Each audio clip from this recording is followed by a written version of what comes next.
O'Leary Goss Architects are a practice of architects in Bristol.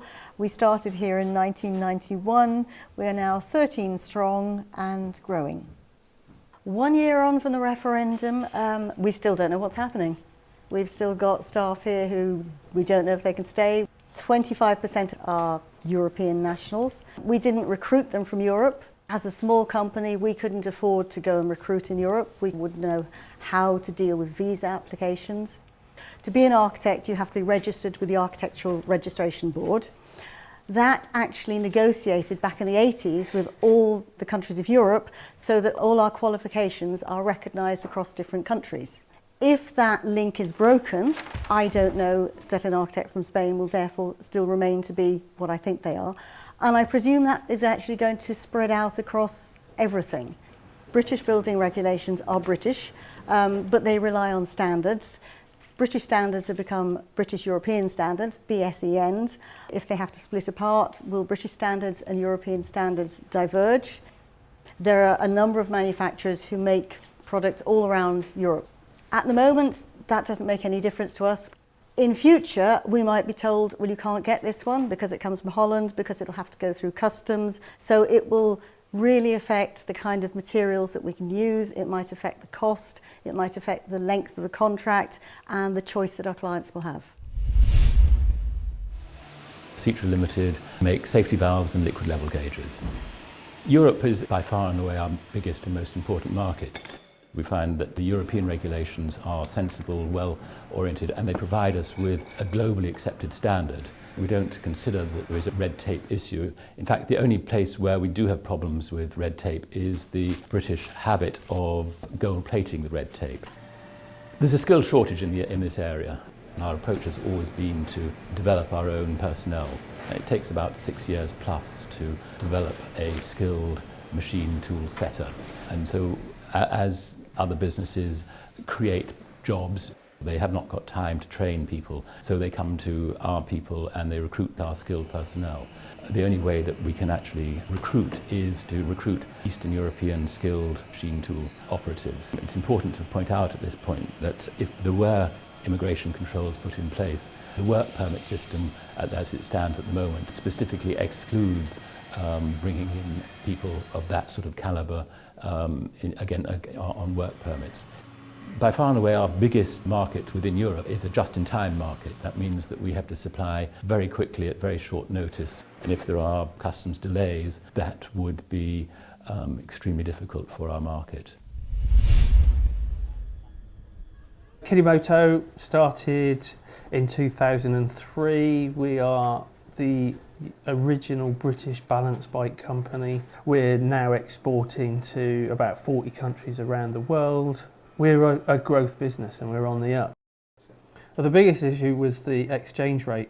Because we buy everything in dollars, straight away our costs increase by about 25 to 30%. We export 60%, so the EU is an extremely important part of that. To be leaving it is going to be painful. With regard to a hard Brexit, there could be an increase in the level of bureaucracy and all of the activities we do. There's going to be need to look at how do we export, and what we import in. Are there going to be import duties? Are there going to be export duties? What sort of level of paperwork is going to be needed? The biggest thing that I can see at the moment is our trademark and our design registration. It's protected under EU legislation. However, when we leave the EU, we will then have to go through having UK protection, which is a whole new load of application and cost. I can see my business surviving because I'm taking actions to counteract those challenges. We're looking at greater British opportunities. We're looking at opportunities further afield where we're going to have more dollars coming in. I'd like the negotiators to just have some common sense. It's got to work for everybody, and it's got to work for the future as well. We're selling, marketing activated carbon. Activated carbon is a high surface area sorbent media used in purification processes in all sorts of industries, whether it's water, food, or even in your car. You've probably got a cabin air filter with carbon in it. We're specialised in coconut shell activated carbon, which is made by our parent company in Asia. We bring it in, we add value here, and we distribute it all around Europe. Everything that comes in has to be tested, either to European or international standards. We do that in the laboratory here.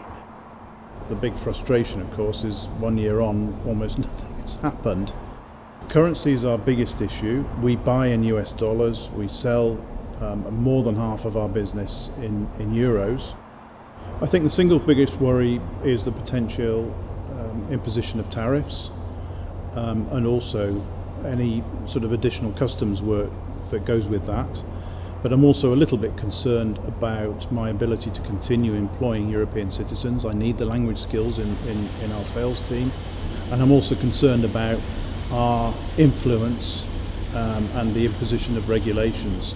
It's very complicated now. Things like the REACH regulations, we've been through all of that. Will we still be, able to be involved in the future as that develops further? If it turns out to be a very hard Brexit, we would have to invest in creating a company in the EU, which would then be more of a focus of investment for us than we would have in the UK.